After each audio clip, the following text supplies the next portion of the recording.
Hi hello ನಮಸ್ಕಾರ ಸ್ನೇಹಿತರೆ. ದೃಷ್ಟಿ ತನ್ನ ಗಂಡನಿಗೋಸ್ಕರ ಇಡೀ ಅಕ್ಕಂದಿರನ್ನ ಆ ದತ್ತನ ಅಕ್ಕಂದಿರನ್ನ ಎದುರು ಹಾಕುತ್ತಿದ್ದಾಳೆ. ದೃಷ್ಟಿಗೆ ದೊಡ್ಡ ಸತ್ಯ ಗೊತ್ತಾಗಿಬಿಟ್ಟಿದೆ. ಹಾಗಿದ್ರೆ ಏನಾಯ್ತು, ಏನು ಕತೆ, ಎಲ್ಲವನ್ನೂ ಕೂಡ ತಿಳ್ಕೋಬೇಕು ಅಂದರೆ ಈಗಲೇ ನಮ್ಮ ಈ ಚಾನಲ್ನ ಸಬ್ಸ್ಕ್ರೈಬ್ ಮಾಡಿ, ಹಾಗೆ ಒಂದು ವಿಡಿಯೋವನ್ನು ಪೂರ್ತಿಯಾಗಿ ನೋಡೋದನ್ನು ಮರಿಬೇಡಿ. ಇಲ್ಲಿ ದೃಷ್ಟಿಯನ್ನು ನಿಜವಾಗ್ಲೂ ಕೂಡ ದತ್ತಾಬಾಯಿ ಕ್ಷಮಿಸ್ತಿದ್ದಾರೆ. ದೃಷ್ಟಿ ಮಾಡಿದಂಥ ಅವಲಕ್ಕಿಯನ್ನು ತಿಂತಾರೆ. ಜೊತೆಗೆ ಬಜರಂಗಿ ಮುಂದೆ ನೀನು ಇವತ್ತು ದೃಷ್ಟಿ ಬಗ್ಗೆ ಮಾತಾಡಿದ್ದು ನಿಜವಾಗ್ಲೂ ನನ್ನ ಹೆಂಡತಿ, ನನ್ನ ತಂಗಿ ಪ್ರಾಣ ಮಾನನ ಕಾಪಾಡಿಬಿಟ್ಲು ಅಂತ ಹೇಳ್ತಾರೆ. ಇದರಿಂದ ಸೈಲೆಂಟ್ ಅಂತೂ ದೃಷ್ಟಿಗೆ ಕಂಗ್ರ್ಯಾಚುಲೇಷನ್ ದೃಷ್ಟಿ, ದತ್ತಾಬಾಯಿ ನಿನ್ನನ್ನು ಹೊಗ್ಲತ್ತಿದ್ದಾರೆ ಅಂತ ಹೇಳ್ತಾರೆ. ಇಷ್ಟು ದಿನ ದೃಷ್ಟಿ ಕಂಡ್ರೆ ಆಗದೇ ಇರುವ ದತ್ತಾಬಾಯಿ ಇವತ್ತು ಹಾಡಿ ಹೊಗ್ಲು ಬಿಡ್ತಾರೆ. ತದನಂತರ ಬಜರಂಗಿ ಬಂದದ ಈ ಕಡೆ ದೃಷ್ಟಿ ಹತ್ರ, ನಾನಿವತ್ತು ನಿನ್ನ ಜೊತೆ ಮಾತಾಡಿದೆ ಅಂತ ನನ್ನ ಫ್ರೆಂಡ್ನ ಬಿಟ್ಕೊಟ್ಟೆ ಅಂತ ಅಂದ್ಕೊಂಡ್ಯಾ, ನಿನ್ನ ಪರ ಮಾತಾಡಿದ್ದಕ್ಕೆ ಅಂದಾಗ ಖಂಡಿತ ಇಲ್ಲ, ನೀವು ಯಾವತ್ತೂ ಅವ್ರನ್ನ ಬಿಟ್ಕೊಡೋದೆಲ್ಲ ಗೊತ್ತು, ಹಾಗೆ ನನ್ನೂ ಬಿಟ್ಕೊಡ್ಲಿಲ್ಲ ಅಂತ ಕೂಡ ಗೊತ್ತು. ತುಂಬಾ ಥ್ಯಾಂಕ್ಸ್ ಅಂದಾಗ ಯಾಕೆ ಅಂತ ಕೇಳ್ತಿದ್ದಾರೆ.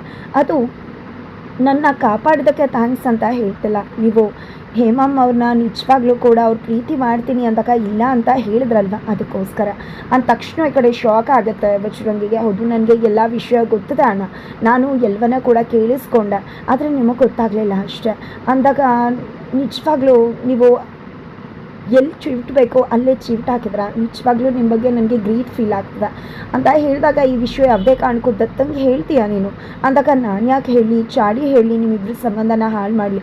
ನಿಜ ಹೇಳಬೇಕು ಅಂದರೆ ಈ ವಿಷಯ ದತ್ತಾಬಾಯಿಗೆ ಗೊತ್ತಾದರೆ ಖಂಡಿತವಾಗ್ಲೂ ಕೂಡ ದತ್ತಾಬಾಯಿ ಖುಷಿ ಪಡ್ತಾರೆ ಹೊರತು ಖಂಡಿತ ನೊಂದ್ಕೊಳ್ಳೋದಿಲ್ಲ. ನನ್ನ ಫ್ರೆಂಡನ್ನು ತನ್ನ ಒಂದು ಸ್ಥಾನವನ್ನು ಯೂಸ್ ಮಾಡಿಕೊಂಡು ಆಕೆಯನ್ನು ನಿಜವಾಗ್ಲೂ ಕೂಡ ತನ್ನ ಸ್ವಾರ್ಥಕ್ಕೆ ಯೂಸ್ ಮಾಡಿಕೊಳ್ಳಿಲ್ಲ ಅಂತ ಹೇಳಿ ದತ್ತಾಬಾಯಿ ನಿಜವಾಗ್ಲೂ ಕೂಡ ಖುಷಿ ಪಡ್ತಾರೆ ಅಂತ ಹೇಳ್ತಾಳೆ ದೃಷ್ಟಿ.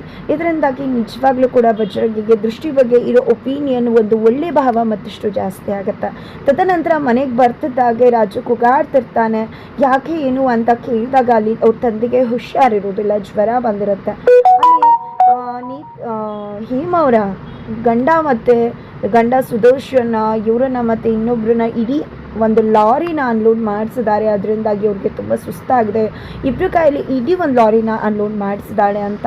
ಹಾಗಾಗಿ ಇಲ್ಲಿ ದೃಷ್ಟಿ, ನನಗೆ ತಪ್ಪು ಮಾಡಿದ್ದೀನಿ, ನನ್ನ ಗಂಡ ನನಗೆ ಶಿಕ್ಷೆ ಕೊಡಲಿ, ಯಾಕಂದರೆ ನಾನು ತಪ್ಪು ಮಾಡಿದ್ದೀನಿ, ಅದನ್ನು ಬಿಟ್ಟು ನನ್ನ ಅಪ್ಪಂಗೆ ನನ್ನ ಕುಟುಂಬಕ್ಕೆ ಬಂದರೆ ಖಂಡಿತ ನಾನಂತೂ ಸುಮ್ಮನೆ ಇರುವುದಿಲ್ಲ, ಎಲ್ಲರಿಗೂ ಹೋಗಿ ಸರಿಯಾಗಿ ಪಾಠ ಕಲಿಸಿ ಬರ್ತೀನಿ ಅಂತ ಹೋಗ್ತಿದ್ರೆ ಬೇಡಮ್ಮ ಬೇಡ, ದಯವಿಟ್ಟು ಏನೂ ಮಾಡಬೇಡ ಅಂತ ಹೇಳಿ ಇಲ್ಲಿ ಅಪ್ಪ ಮಗಳನ್ನು ತಡೆದು ಸಮಾಧಾನ ಮಾಡ್ತಾರೆ.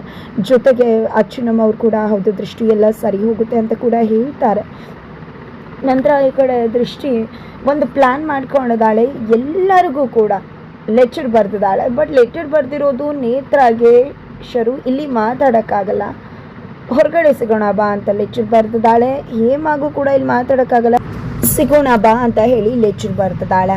ಈ ಕಡೆ ಇಬ್ಬರು ಕೂಡ ಏನಿದು ಅಕ್ಕ ಹೊರಗಡೆ ಸಿಗೋಣ ಬಾ ಅಂತ ಲೆಚ್ಚರ್ ಬರೆದಿದ್ದಾರೆ ಅಂದ್ಕೊಂಡು ಅವರು ಕೂಡ ಹೋಗ್ತಿದ್ದಾರೆ. ಅದೇ ಟೈಮ್ಗೆ ಸರಿಯಾಗಿ ಇಲ್ಲಿ ಶರುಗೂ ಕೂಡ ದೀದಿ ದಯವಿಟ್ಟು ಇಲ್ಲಿ ಮಾತಾಡೋಕ್ಕಾಗಲ್ಲ, ಇಂಪಾರ್ಟೆಂಟ್ ವಿಷಯ ಮಾತಾಡಬೇಕಾಗಿದೆ, ಹೊರಗಡೆ ಸಿಗೋಣ ಬಾ ಅಂತ ಹೇಳಿ ಅವರ ಮಾಮೂಲಿ ಜಾಗಕ್ಕೆ ಲೆಚ್ಚರ್ ಬರ್ತಿದ್ದಾಳೆ ಇಲ್ಲಿ ನೇತ್ರ ಕೂಡ. ಈ ಕಡೆ ಶರು ಕೂಡ ಹೊರಡ್ತಿದ್ದಾಳೆ. ಮೂವರು ಆ ಜಾಗಕ್ಕೆ ಹೋಗ್ತಿದ್ದಾಗೆ ಮೂವರಿಗೂ ಗೊತ್ತಾಗುತ್ತೆ, ಒಬ್ಬೊಬ್ರು ನೀನು ಕರೆದಿದ್ಯಲ್ಲ ಏನು ವಿಶ್ವ, ನೀನು ಕರೆದಿದ್ಯಲ್ಲ ಏನು ವಿಶ್ವ, ನೀನು ಕರೆದಿದ್ಯಲ್ಲ ಏನು ವಿಶ್ವ ಅಂತ ಅವರೊಬ್ಬರೇ ಹೇಳ್ತಿದ್ರೆ, ಇಲ್ಲಿ ನೀನಲ್ವಾ ಕರೆದಿದ್ದು ನೇತ್ರ ಅಂತ ಶರು ಹೇಳ್ತಿದ್ದಾರೆ. ಎಲ್ರಿಗೂ ಕೂಡ ಯಾರು ನಮ್ಮನ್ನು ಕರೆದಿರ್ಬೋದು ಅಂತ ಅನ್ನಿಸ್ತದೆ. ಅಷ್ಟರಲ್ಲಿ ದೃಷ್ಟಿ ಎಂಟ್ರಿ ಕೊಡ್ತಾಳೆ. ದೃಷ್ಟಿನ ನೋಡಿದ್ದೆ, ನೀನೇನು ಇಲ್ಲಿ ಅಂದಾಗ, ನಾನೇ ನಿಮ್ಮನ್ನೆಲ್ಲ ಇಲ್ಲಿ ಬರೋ ಹಾಗೆ ಮಾಡಿದ್ದು, ನಾನೇ ನಿಮಗೆಲ್ಲ ಲೆಕ್ಚರ್ ಬರೆದಿದ್ದು, ದತ್ತ ಶ್ರೀರಾಮ್ ಪಾಟೀಲ್ ಅವರ ಹೆಂಡತಿ, ನಿಮ್ಗೆ ಏನು ದ್ವೇಷ ನನ್ನ ಗಂಡನ ಮೇಲೆ ಅನ್ನೋ ಪ್ರಶ್ನೆನ ಮುಂದೆ ಇಡೋದ್ರ ಮುಖಾಂತರ ನಿಮ್ಮ ಮುಖವಾಡ ನನ್ನ ಮುಂದೆ ಕಳಚಿ ಬಿದ್ದಿದೆ ಅನ್ನೋದನ್ನ ತುಂಬಾ ಕ್ಲಿಯರ್ ಆಗಿ ಹೇಳ್ತಿದ್ದಾಳೆ. ಹಾಗಿದ್ರೆ ಸಿಡದೆ ಹೇಳ್ತಿದ್ದಾಳೆ. ಏನು ಮಾಡ್ಬೋದು ದೃಷ್ಟಿ ಮುಂದಿನ ವಿಡಿಯೋ ನೋಡಿ.